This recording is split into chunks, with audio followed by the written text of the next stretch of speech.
One sentence. That's all it took to trap a monster and save 2 lives. But here's what nobody knew until months later. That sentence was a lie. A carefully calculated, perfectly executed lie that turned a predator's confidence into pure terror in less than 30 seconds. And the woman who spoke those words? She knew exactly what she was doing. My name is Victoria, and I'm 34 years old. I used to teach art at a private academy in Denver, Colorado. I had what everyone called the dream life. Beautiful home in Cherry Creek, career I was passionate about, and a husband who seemed perfect on paper. I was 6 months pregnant with our first child when my husband beat me so badly on our nursery floor that I started hemorrhaging. When the paramedics arrived, he looked them straight in the eye and said I'd fallen. And I was too terrified, too broken, too focused on whether my baby was still alive inside me to tell them the truth. But then something happened at the hospital. Something that changed everything. A nurse said one sentence to my husband, and I watched the color drain from his face like someone had opened a tap. I watched fear replace the rage in his eyes for the first time since I'd known him. I watched him realize in that single moment that he was caught, that there was no way out, that his carefully constructed lie had just collapsed around him. What I didn't know then, what I wouldn't learn until months later over coffee in a quiet cafe, was that the nurse had lied too. She'd bent the truth just enough to build a trap he couldn't escape. And that lie, that beautiful, strategic, perfectly timed lie, saved both me and my daughter. Before I tell you exactly what she said, before I reveal the twist that nobody sees coming, I need something from you. I need you to understand that what happened to me happens every single day to women who look exactly like they have everything figured out. Teachers, lawyers, doctors, women with degrees and careers and bank accounts, women in nice neighborhoods with wedding rings and baby bumps, women who never thought it could happen to them. I was one of those women, and I'm sharing this story because somewhere out there, someone needs to hear it.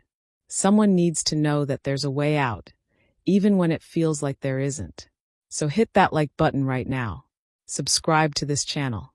Drop a comment telling me where you're watching from, because I read every single one. And I promise you, by the end of this story, you'll understand why that nurse's lie was the most honest thing anyone had said to me in 2 years. Let me take you back to where this nightmare really began. 3 years ago, I met Derek at a gallery opening in downtown Denver. I was there for the art. He was there for business networking. He was 40, worked in private equity, drove a Tesla, wore expensive watches. He pursued me with an intensity that felt romantic. Looking back now, I can see it was obsession wearing romance's mask.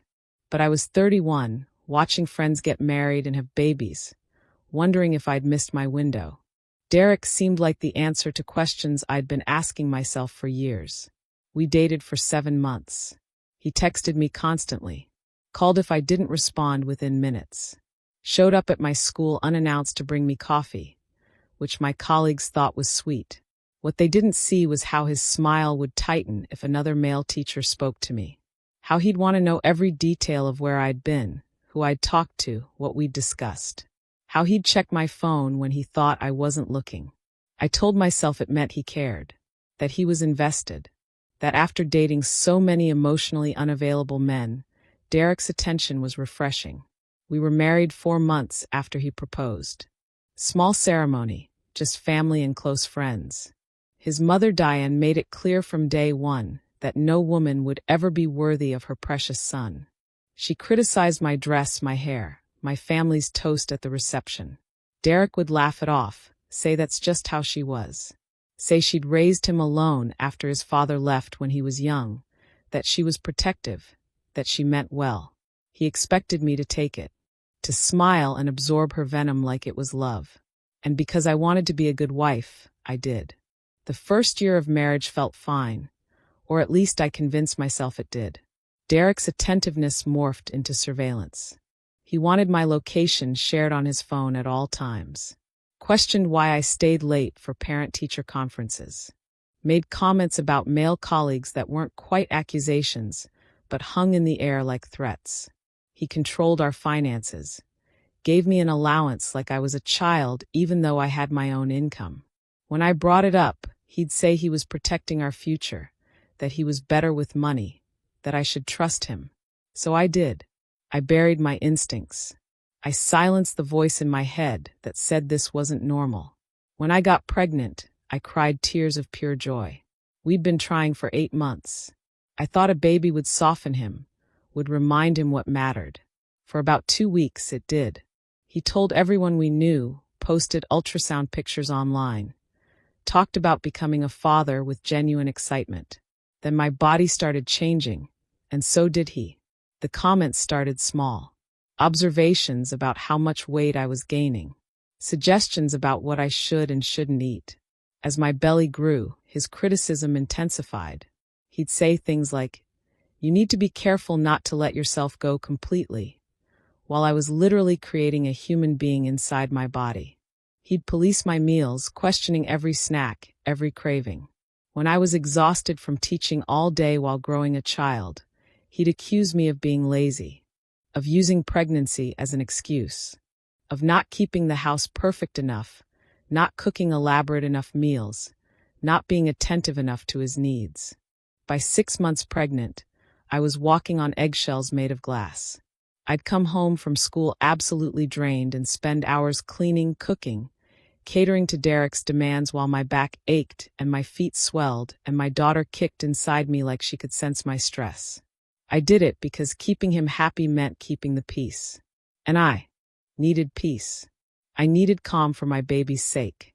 What I didn't understand was that there's no amount of perfect that satisfies a man who wants control more than he wants a partner. The explosion came when Diane announced she was staying with us for a week to help prepare for the baby. Every cell in my body screamed no, but Derek insisted. He said his mother knew best about babies, that I should be grateful, that she'd successfully raised him alone and I could learn from her experience. So I prepared for her arrival like I was preparing for an invasion.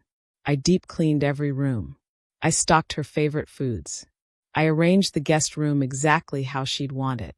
I tried to make everything perfect, so maybe this time she'd approve of me. So maybe this visit wouldn't be warfare. I should have known better. I should have listened to my instincts. Diane arrived on a Tuesday in late September. I'd taken a half day from school to welcome her properly. The criticism started before she'd even set her bag down. The house was too warm. The guest towels weren't the right color. The dinner I'd prepared wasn't what she wanted.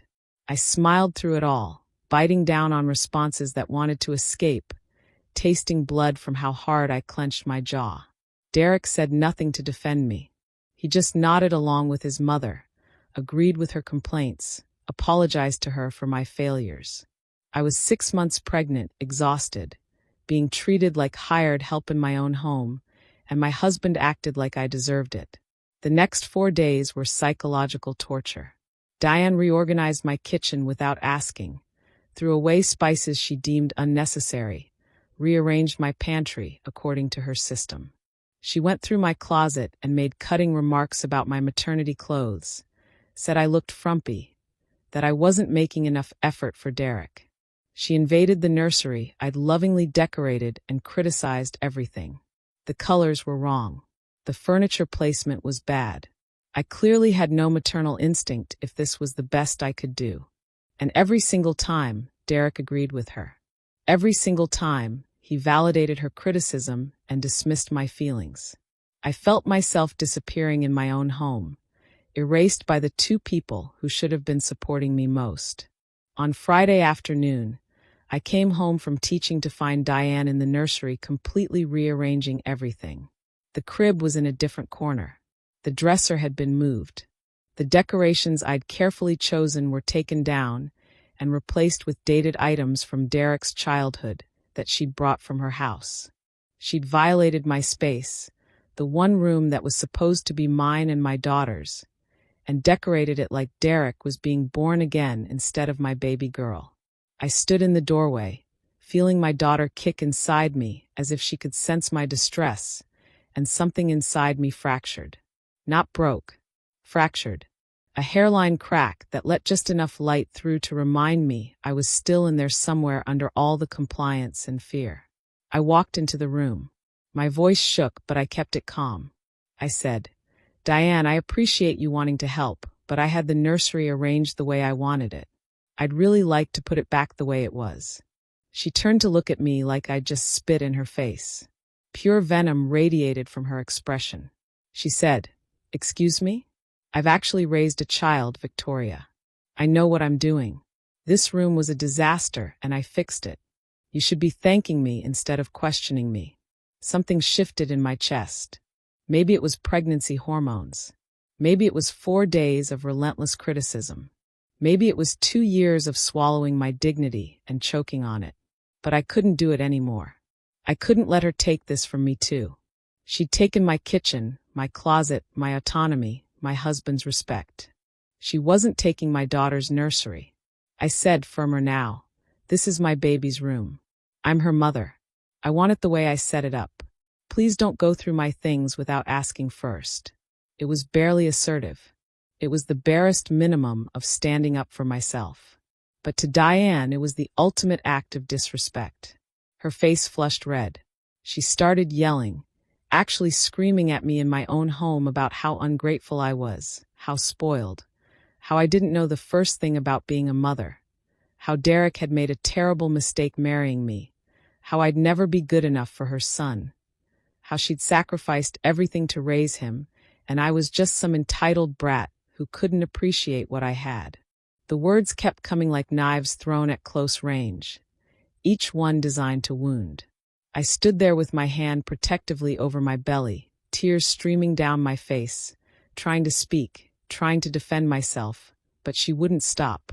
She wouldn't let me get a word in. She just kept attacking. That's when I heard the front door open. Derek's footsteps in the hallway. I felt a wave of relief so powerful it almost buckled my knees. Finally, I thought. Finally, he'll see what she's really like. Finally, he'll defend me. He walked into the nursery and took in the scene. His mother red-faced and furious. Me crying and shaking with one hand cradling my pregnant belly. I waited for him to ask what was wrong, to comfort me, to be my husband. But Diane launched into her version of events first.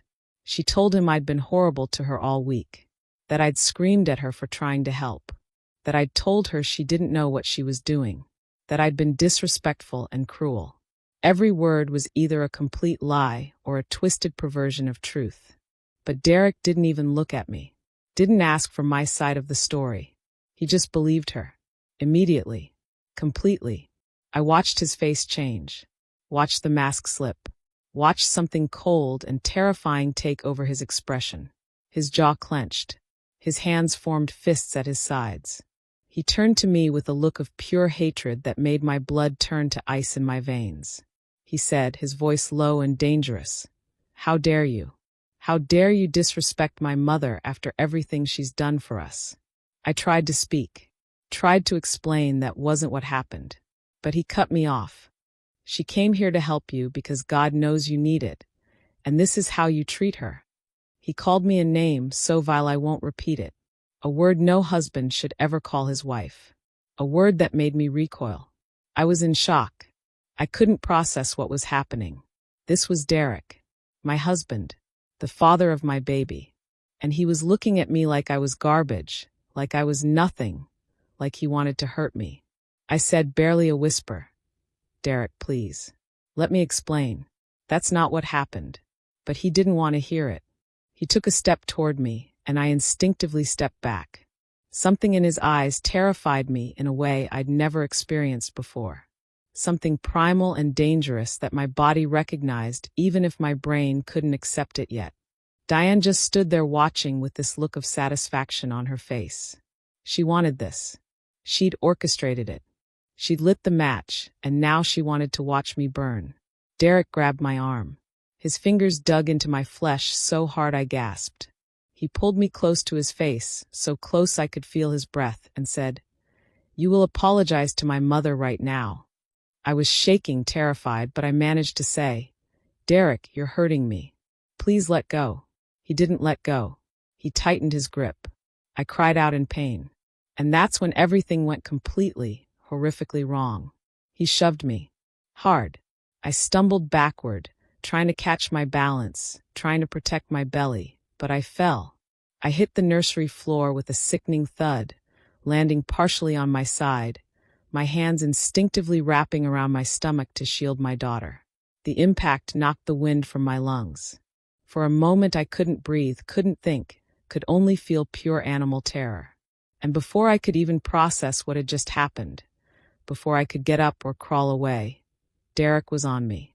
He was yelling, screaming things I can barely remember, because all I could focus on was protecting my baby. He kicked me.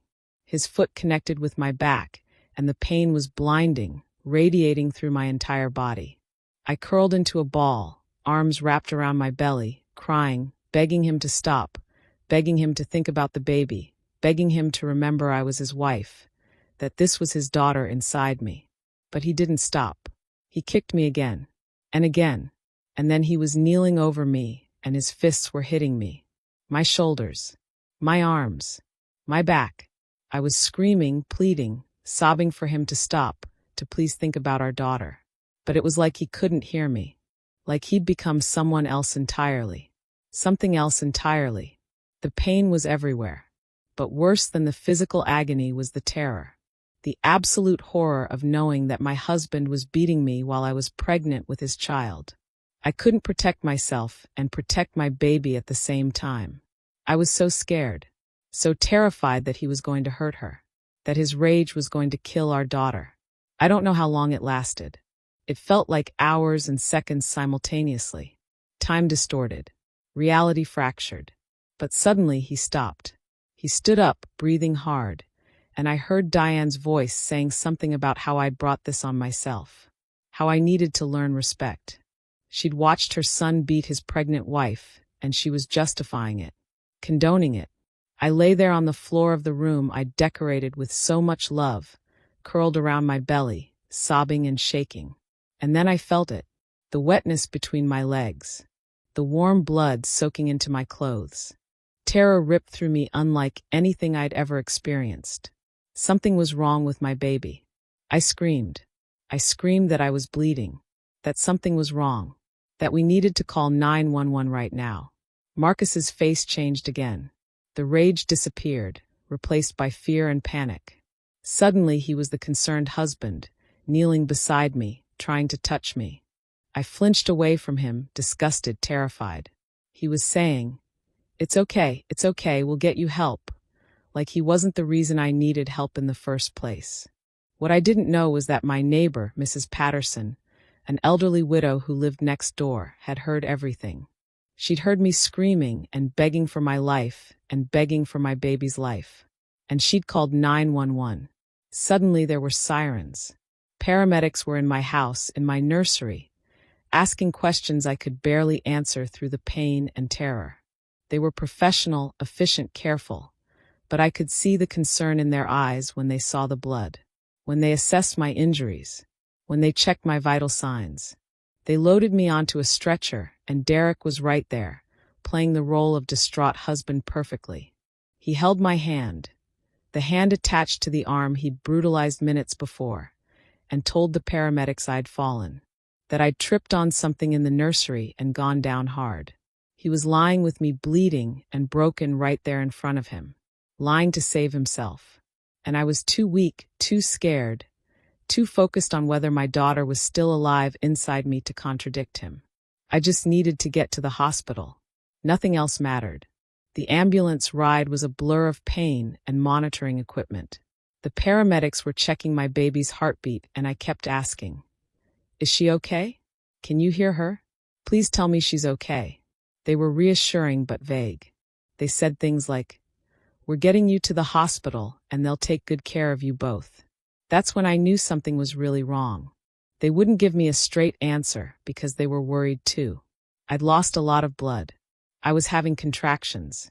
At 6 months pregnant, I was having contractions, which could only mean one thing. My body was trying to go into premature labor. My body was trying to expel my baby, who was far too underdeveloped to survive. The realization made me sob harder, made me beg God or the universe or anyone who would listen to please let my baby be okay. I could survive anything, the pain, the betrayal, the horror of what Derek had done. But I couldn't survive losing my daughter. I couldn't. We arrived at the emergency room and everything accelerated. They rushed me into an examination room, hooking me up to monitors, checking vitals, checking the baby's heartbeat. A doctor came in, I don't even remember his name, and started asking questions about what happened while examining my injuries. I kept deflecting, kept repeating the lie about falling because Derek was right there in the room, standing in the corner, watching me with eyes that held both fear and a warning.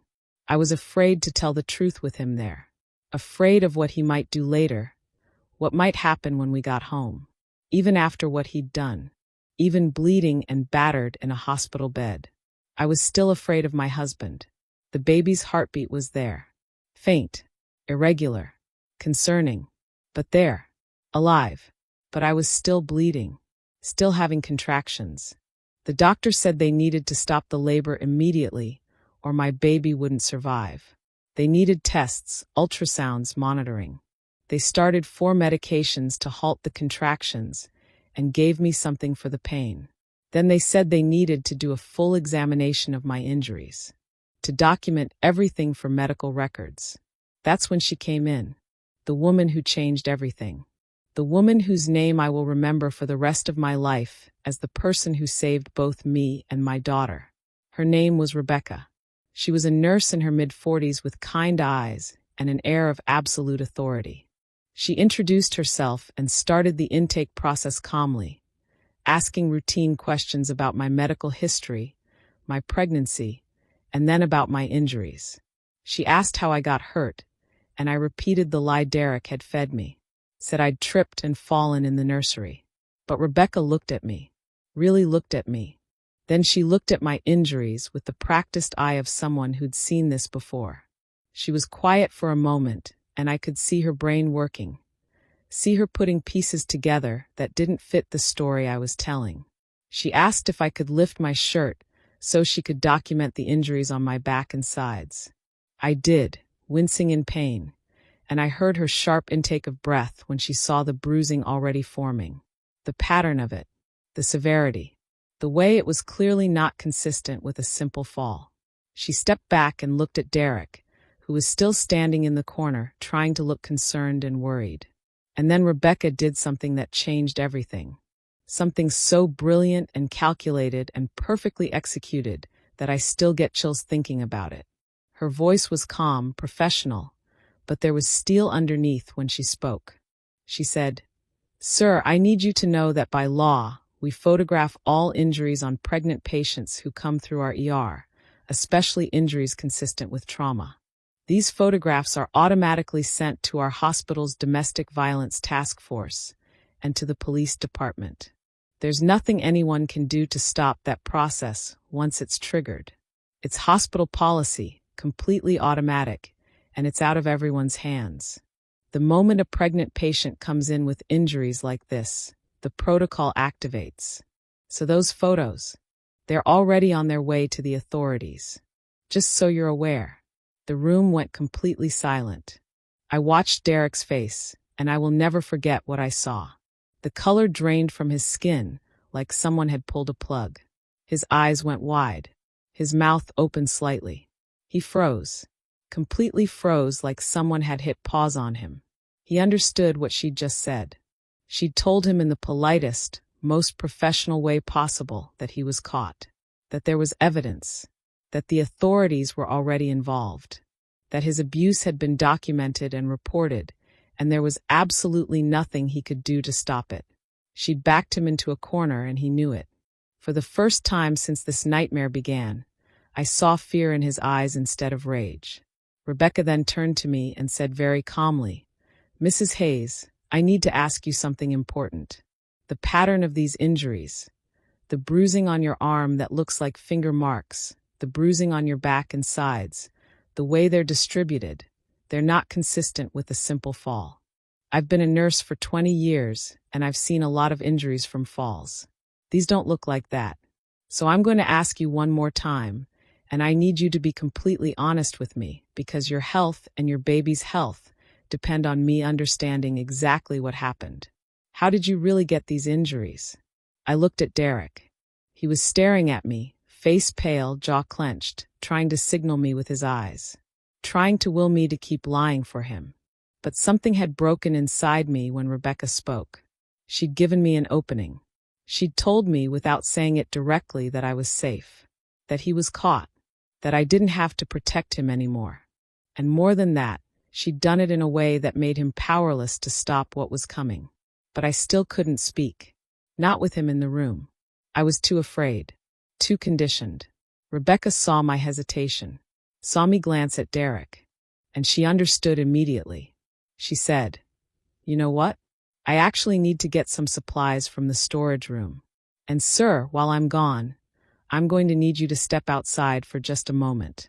Hospital policy during examinations of pregnant patients. We need to maintain privacy and sterile protocol. There's a waiting room just down the hall. If you could head there now, I'll come get you when we're finished with the examination." It wasn't really hospital policy. She was lying, creating a reason to get him out of the room. And Derek knew it. But what could he do? He couldn't refuse without looking suspicious, especially after what she'd said about the photographs and the police. He had no choice but to comply. He looked at me one more time. I saw the threat in his eyes, the promise that this wasn't over, that there would be consequences for whatever I said once he was gone. But then he turned and walked out. The door closed behind him, and the moment it did, I broke down completely. Rebecca came to my bedside immediately. She took my hand gently, so gently, nothing like the way Derek had grabbed it, and said, "You're safe now. He can't hurt you anymore. But I need you to tell me the truth. Did he do this to you? Did your husband beat you?" I nodded. I couldn't speak through the sobs, but I nodded. And that was enough. Rebecca squeezed my hand and said, Okay. I'm so sorry this happened to you. But you did the right thing telling me. Now I need you to listen carefully. I'm going to call security right now, and they're going to make sure he doesn't come back into this room. Then I'm going to call the police, and they're going to take your statement. I'm also going to call our social worker who specializes in domestic violence. Her name is Patricia, and she's wonderful. She's going to help you figure out what to do next. But first, we need to take care of you and your baby. I'm going to do a full examination, and yes, those photos really will go to the authorities. And we're going to make sure your daughter is okay. Can you do that with me? I nodded again, still crying. Rebecca moved quickly and decisively. She called security first. Within minutes, there were 2 guards stationed outside my room with instructions that Derek was not to come back in under any circumstances. Then she called the police and the social worker. Then she did the most thorough examination I've ever had. She documented every single injury, every bruise, every mark his hands had left on my body. She photographed everything from multiple angles. She was gentle and professional and kind, explaining everything she was doing, apologizing when she had to touch somewhere that hurt. While she worked, she talked to me, asked me questions about my relationship, about how long the abuse had been going on, about whether he'd hurt me before physically. I told her everything, the control, how it had gotten worse during pregnancy, how his mother enabled him, how scared I'd been, how trapped I'd felt, how I'd been walking on eggshells for months, how I'd never imagined he would actually hurt me physically, especially while I was pregnant, how stupid I felt for not seeing the signs sooner. Rebecca stopped what she was doing and looked me directly in the eyes. She said, "Listen to me very carefully. This is not your fault. You are not stupid. Abusers are master manipulators. They make you think you're crazy, that you're the problem, that you deserve what they do to you. But you don't. Nobody deserves this. And the fact that he did this while you were pregnant, while you were carrying his child, that tells me exactly what kind of man he is. You did nothing wrong. He did. And now he's going to face consequences." The police arrived about 30 minutes later. 2 officers, 1 male, 1 female. They were professional and respectful. They took my statement while Rebecca stayed with me, holding my hand. I told them everything. From Diane's arrival to the argument in the nursery to Derek beating me while I was pregnant. I told them about the lies he'd told the paramedics.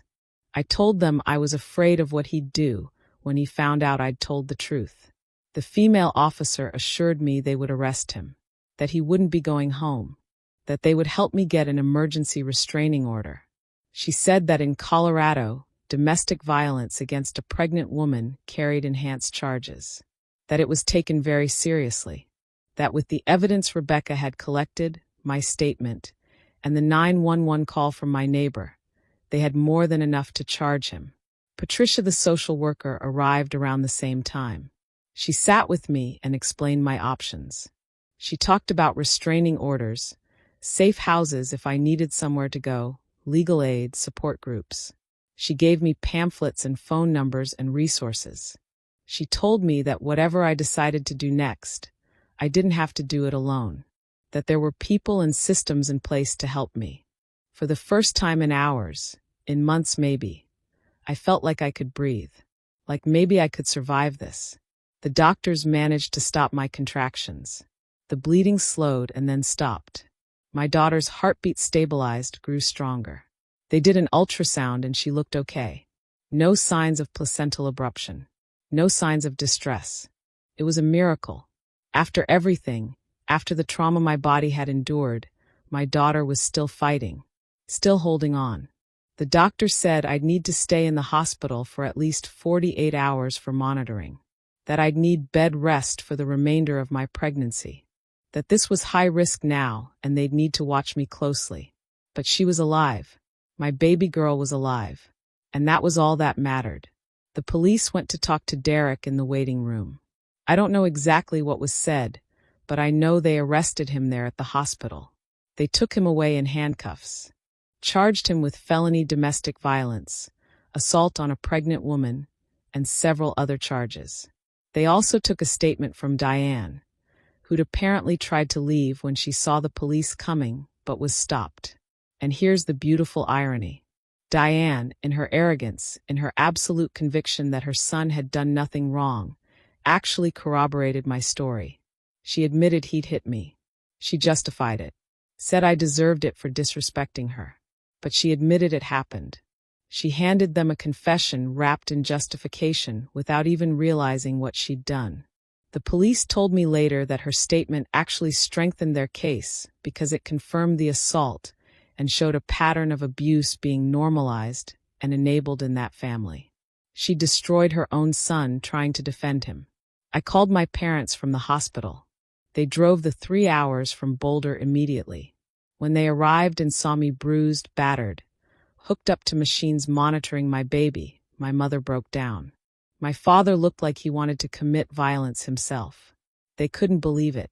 They'd liked Derek, thought he was successful and stable, thought I was happy.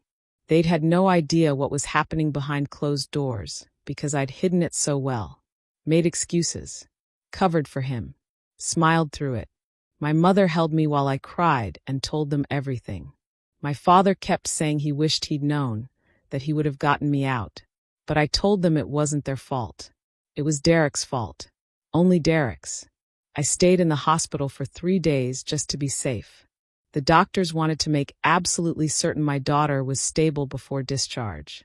During those 3 days, I learned that Derek had been denied bail because he was considered both a flight risk and a danger to me. I learned that the judge had granted my emergency restraining order. He couldn't come within 500 feet of me or contact me in any way. I learned that Diane had actually tried to visit me in the hospital to talk some sense into me. But security had stopped her per the restraining order I'd also taken out against her. I learned that my story had gotten around the hospital. Dozens of staff members, doctors, nurses, technicians came by to check on me, to offer support, to tell me I was brave. But I didn't feel brave. I felt broken and scared and angry. God, I was so angry. Angry that the man I'd trusted turned out to be a monster. Angry that his mother had raised him to think violence was an acceptable response to a woman standing up for herself. Angry that I'd ignored warning signs. Angry that I had to raise my daughter alone. Angry that she'd grow up knowing her father beat her mother while she was in the womb. The anger burns in me still. My therapist says that's okay. That anger is appropriate. That I have every right to feel what I'm feeling. When I was discharged, I went home with my parents. I couldn't go back to the house I'd shared with Derek.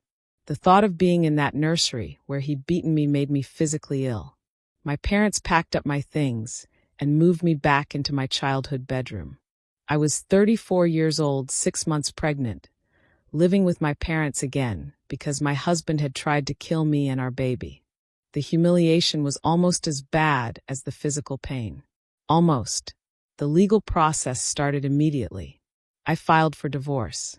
Derek's lawyer tried to negotiate, tried to get me to drop the restraining order, to agree to mediation, to let Derek have unsupervised access to the baby when she was born.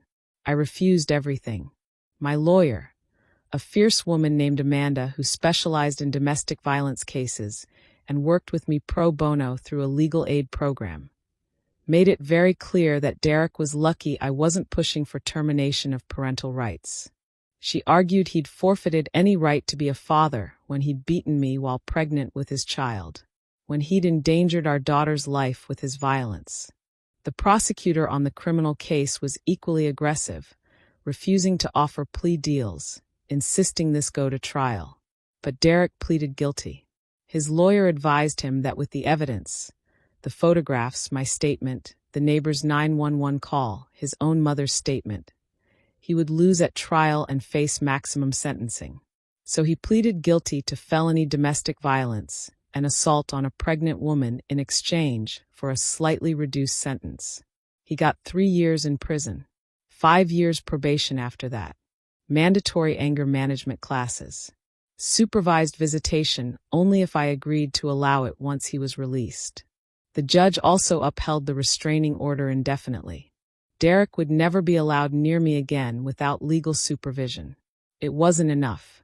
3 years wasn't enough for what he'd done, for the trauma he'd caused, for the life he'd destroyed. But it was something. It was justice, however imperfect. I spent the last 3 months of my pregnancy on bed rest at my parents' house. It was difficult being immobile, being dependent, having so much time to think about everything that had happened. I went to therapy twice a week, processing trauma, working through fear and anger and grief. Yes, grief. Because even though Derek had hurt me, I still had to grieve the life I'd thought I was going to have, the marriage I'd thought I had, the family I'd imagined for my daughter. That version of Derek had never existed. But I still had to mourn the loss of the illusion. My daughter was born 2 weeks before her due date in late December. It was a scheduled C-section because my doctor was concerned about the stress of labor, given everything my body had been through. They wanted to control as many variables as possible. I was terrified going into that operating room. Terrified that something would go wrong at the last minute. That after surviving everything, I'd somehow lose her. But I didn't. She came into this world screaming, healthy and perfect, weighing 7 pounds 2 ounces. They placed her on my chest, and I looked down at her tiny face, her perfect little fingers, and I sobbed. I sobbed with relief and joy and overwhelming love, but also with rage. Rage that her father had tried to kill her before she was even born. Rage that he'd never hold her like this, never know her, never be the father she deserved. But also gratitude. Gratitude that she was alive, that we both survived, that we had a chance at a life together. I named her Lily Rose. Rose because that's what had saved us. A nurse named Rebecca whose middle name was Rose, which I'd learned later. Lily because I'd always loved that name, and I wasn't about to let Derek take that choice away from me too. He'd taken so much, but he wasn't taking this. She was mine, my daughter, my miracle. And I was going to give her the best life I possibly could, even if I had to do it alone. The first few months with Lily were the hardest of my life.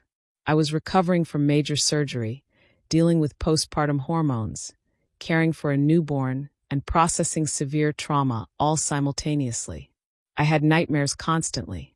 Nightmares where Derek found us, where he hurt Lily the way he'd hurt me, where I couldn't protect her. I'd wake up in a panic, rush to her crib to make sure she was breathing, then sit there in the dark watching her sleep, unable to go back to bed. My parents were incredible, helping with everything. But I struggled. I struggled with depression, with anxiety, with PTSD that made loud noises or sudden movements send me into a panic. I struggled with the physical reminders. The scars on my arm where his fingers had dug in. The way my back still ached where he'd kicked me. The C-section scar that was a permanent reminder that Lily's birth was complicated by trauma. But I kept going. I kept going because I had to. Because Lily needed me. Because giving up wasn't an option. I continued therapy, added a support group for domestic violence survivors, and slowly, painfully started to heal. The support group was eye-opening. Hearing other women's stories, realizing I wasn't alone, understanding that abuse follows patterns. It helped.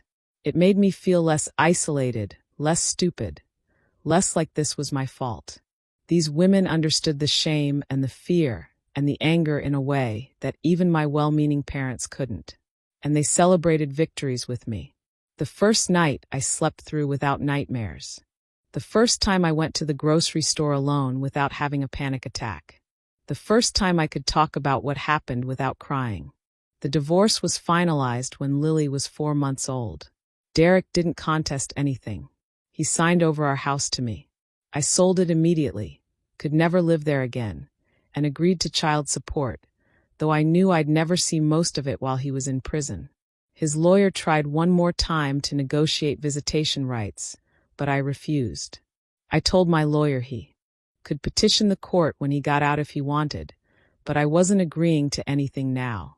I needed those first few years with my daughter to be safe, to be free from his shadow. The judge agreed with me, said that given the severity of his crime and the age of the child, it was in Lily's best interest to have no contact with her father until such time as he could prove he was rehabilitated and no longer a danger. Diane tried to sue for grandparents' rights. She actually had the audacity to take me to court, claiming she had a right to see her granddaughter. My lawyer tore her apart. She brought up Diane's statement to the police where she justified Derek beating me. She argued that Diane had witnessed her son committing a felony assault on a pregnant woman and had done nothing to stop it, had actually blamed the victim. She presented evidence that Diane had enabled and encouraged Derek's abusive behavior throughout our marriage. The judge denied her petition immediately, said that grandparents' rights exist to maintain beneficial relationships, and there was no evidence that a relationship with Diane would be beneficial to Lily in any way. In fact, the judge said, given Diane's history and her role in the abuse, allowing her access to Lily could potentially be harmful. Diane left that courtroom screaming about how I'd turned everyone against her, how I'd ruined her family, how I was a liar and manipulator. Security had to escort her out. I never heard from her again. When Lily was 7 months old, I went back to work. I'd used all my leave and sick days, and I needed the income and health insurance. My parents helped with childcare, and my school was understanding and supportive. My principal knew what had happened. It had been in the news after all. Local teacher's husband arrested for beating her while pregnant, and she made accommodations. If I needed to leave early for therapy or appointments, I could. If I had a bad day, there were counselors I could talk to. Teaching gave me purpose again, gave me something to focus on besides trauma and fear. It reminded me that I was more than what had happened to me, that I had value and skills and something to contribute. Lily's first birthday was bittersweet.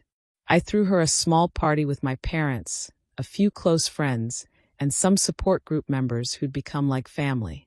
We celebrated this beautiful, healthy, happy little girl who was hitting all her milestones, who laughed and played and brought so much light into my life. But I couldn't help thinking about how close we'd come to never having this day at all. Around that time, Rebecca reached out to me. She'd gotten my contact information through the hospital's social work department with my permission and asked if I'd like to meet for coffee. I said yes immediately. When we met, she told me that what had happened with me had affected her deeply, that she'd been thinking about us, wondering how we were doing. I showed her pictures of Lily, told her about our life, and I thanked her. I thanked her for being smart enough and brave enough to do what she'd done that day, for knowing exactly what to say to trap Derek, for giving me the opening I needed to tell the truth.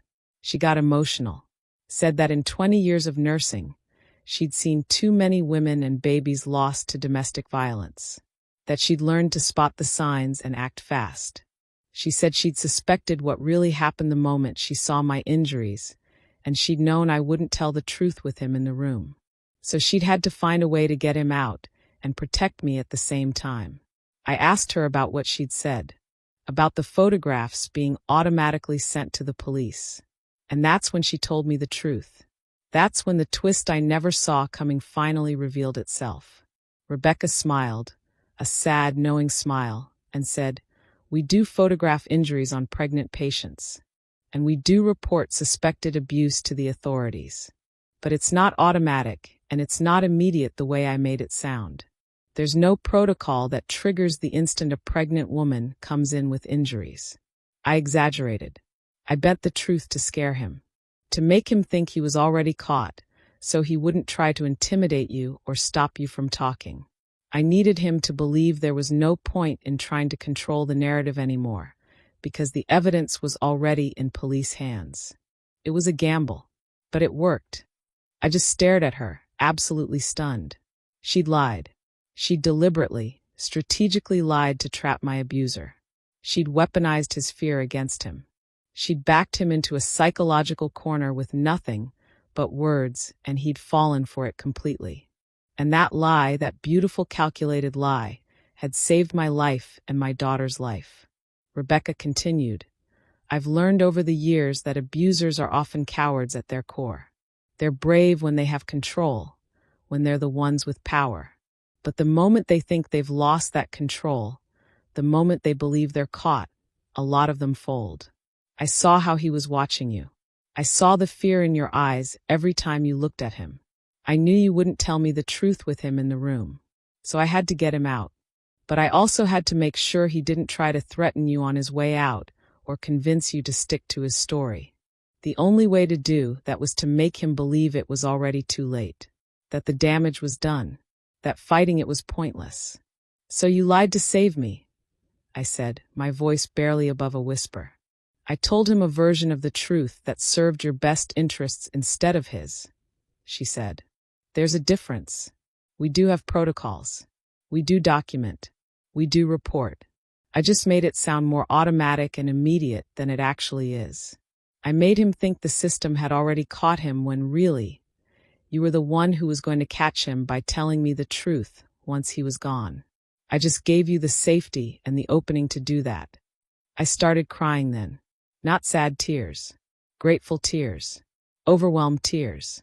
This woman, this stranger, had been brilliant enough and brave enough to outsmart my abuser with nothing but words. She'd turned his control against him. She'd used his fear as a weapon. And she'd done it all to protect me and my baby. We stayed in touch after that. Met for coffee every few months. She became a friend. One of the few people who truly understood what that day had been like. Who'd been there in the moment when everything changed. The second year after Lily was born was better. The nightmares became less frequent. The panic attacks became more manageable. I learned my triggers and developed coping mechanisms. I got stronger physically and emotionally. Lily grew into a funny, sweet, energetic toddler who loved books and music and making people laugh. She had my eyes and unfortunately her father's dark hair. But every time I looked at her, I saw only her. Not him. Not the trauma. Just her own perfect self. I started to believe that maybe we really would be okay. That maybe we could have a normal life despite everything. Derek was released from prison when Lily was 2.5 years old. I got a notification from Victim Services, and the fear came flooding back. I knew he couldn't come near us because of the restraining order, but just knowing he was out there again, free to move around, potentially looking for us, it terrified me. I took extra precautions, changed our routines, made sure my parents and school knew to be vigilant, kept doors locked and alarm system on constantly. I looked over my shoulder everywhere, jumped at every unexpected sound. But he never came. 6 months passed. Then a year. There was no sign of him. Victim Services told me he'd moved to Arizona, was working and attending his mandated programs, was complying with all terms of his probation. His probation officer confirmed he'd made no attempts to contact me or find out where we lived. And slowly, very slowly, I started to relax again. Maybe he'd realized the magnitude of what he'd done. Maybe he'd changed. Or maybe he just didn't care enough to try to be in Lily's life. Either way, the result was the same. We were safe. We were free. We could live without fear. Now here we are. Lily is 4.5 years old. She's in preschool, thriving, making friends, learning and growing. She's never met her father. Doesn't know who he is. Doesn't ask about him yet. When she's older and the questions come, I'll tell her the truth in age-appropriate ways. I'll tell her that her daddy made very bad choices that hurt Mommy when Mommy was pregnant with her. That he had to go away because of those choices. That it's not her fault. That she is loved and wanted and perfect exactly as she is. And when she's much older, when she can understand, I'll tell her the full truth. I'll tell her that her father beat me while pregnant with her. That he nearly killed us both. And that a brave nurse saved us by being smart and strategic enough to trap him with words. I'll tell her because I want her to know that abuse is never okay. That no one has the right to hurt you. That there are people who will help if you're in danger. As for me, I'm doing better than I ever thought I would be.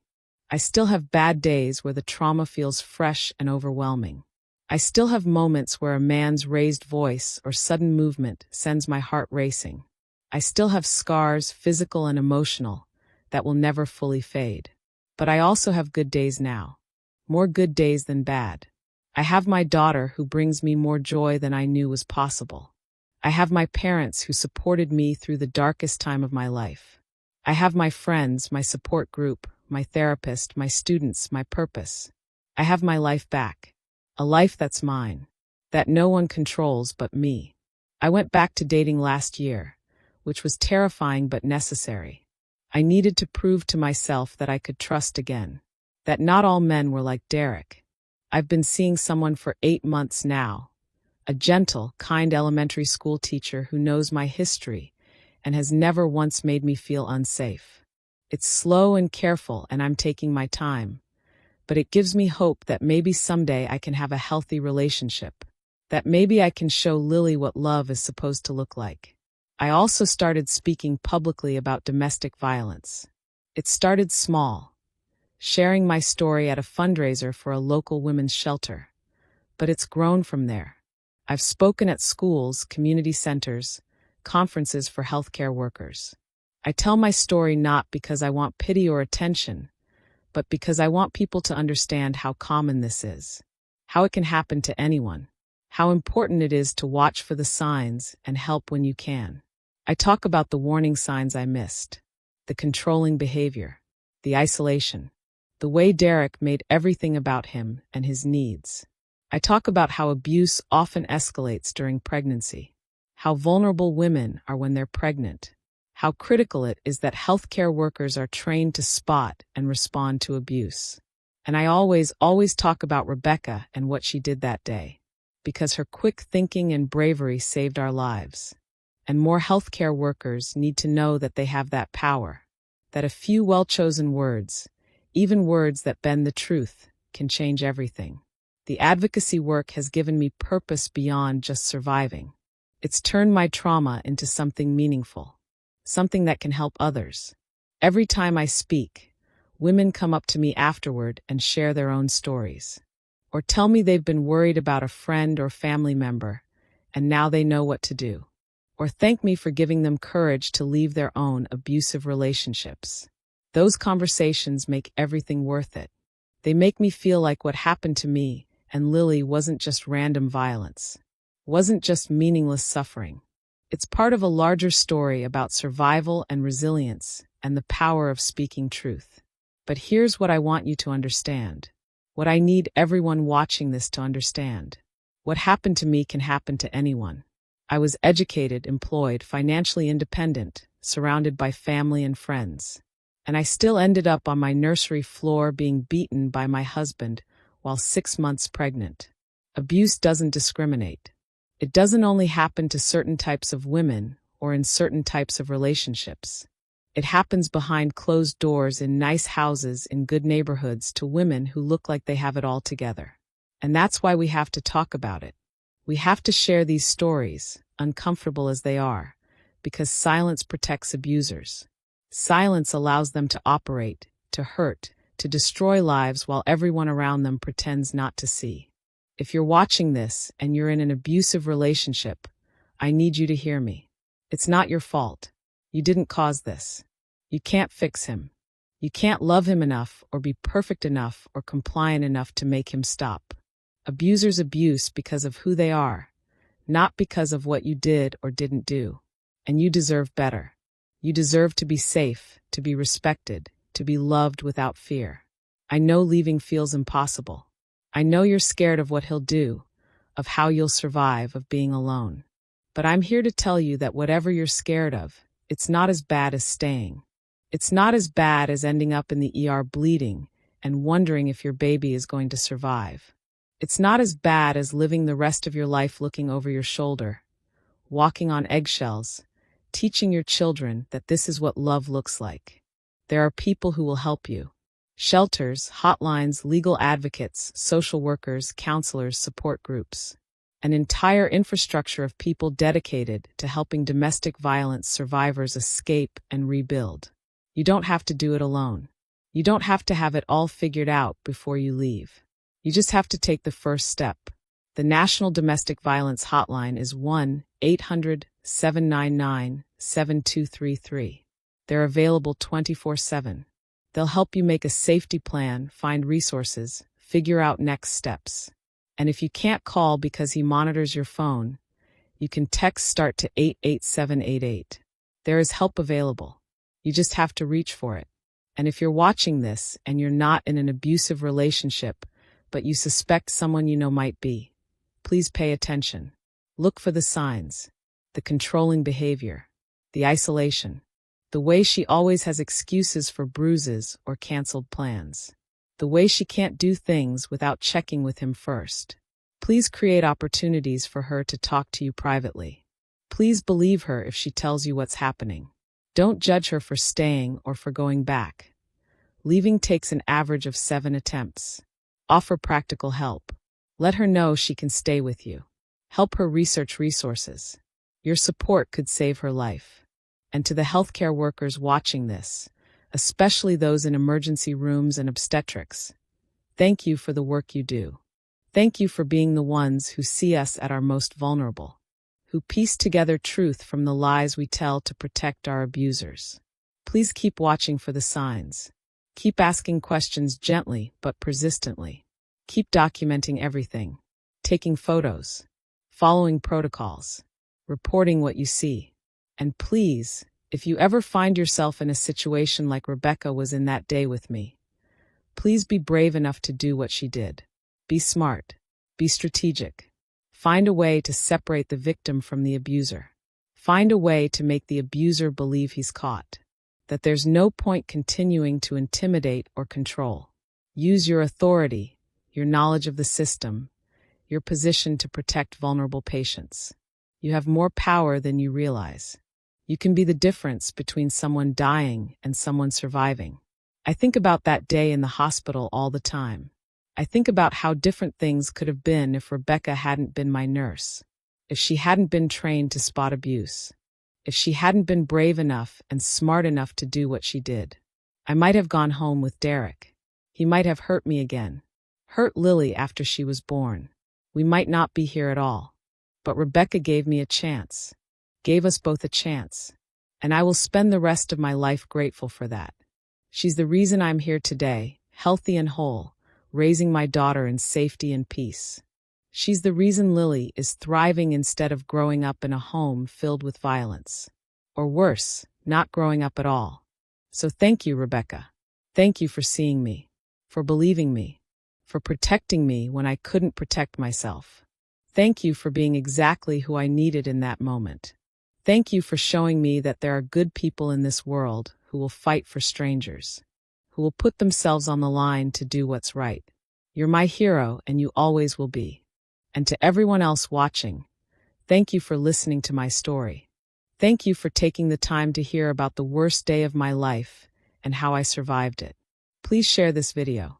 Share it with everyone you know, because somewhere out there, there's a woman who needs to hear this. A woman who's going through what I went through, who feels trapped and hopeless and alone, who thinks there's no way out. And maybe, just maybe, hearing my story will give her the courage to reach out for help. Maybe it will save her life. Save her baby's life. The way Rebecca's words saved ours. Before I go, I want to leave you with this. You are stronger than you think. You are braver than you believe. You deserve a life free from fear and violence. And no matter how dark things seem right now, no matter how impossible escape feels, there is hope. There is life after abuse. There is healing and peace and joy waiting for you on the other side of this nightmare. I'm living proof of that. Lily is living proof of that. We made it out. We survived. And we're building a beautiful life together. You can too. My name is Victoria. I'm 34 years old. I'm a survivor of domestic violence. I was beaten by my husband while 6 months pregnant, and a brave nurse saved my life and my daughter's life by lying, by saying exactly the right thing at exactly the right moment to trap my abuser and give me the opening to tell the truth. This is my story. This is our story. And I'm sharing it with you because I want you to know that you're not alone, that there is help, that there is hope, and that there is life after abuse. A good life. A life worth fighting for. Sometimes the most powerful form of justice isn't revenge in the traditional sense. It's not about hurting the person who hurt you. It's about outsmarting them, about using the system, using words, using strategy to trap them in their own lies. It's about surviving when they wanted you broken. It's about thriving when they wanted you destroyed. It's about taking back your power, your life, your future. Rebecca didn't just save me that day. She taught me that intelligence and courage can be weapons more powerful than fists. That sometimes the best revenge is simply refusing to be a victim. Refusing to let them win. Refusing to let trauma define you. Derek took 3 years of his life in a prison cell. But I got my whole life back. I got my daughter. I got my freedom. I got my voice. And now I use that voice to help others. That's the real victory. That's the revenge that actually matters. Thank you for watching. Stay safe. And remember, abuse is never your fault. You deserve to be safe. And there are people who will help you if you just reach out.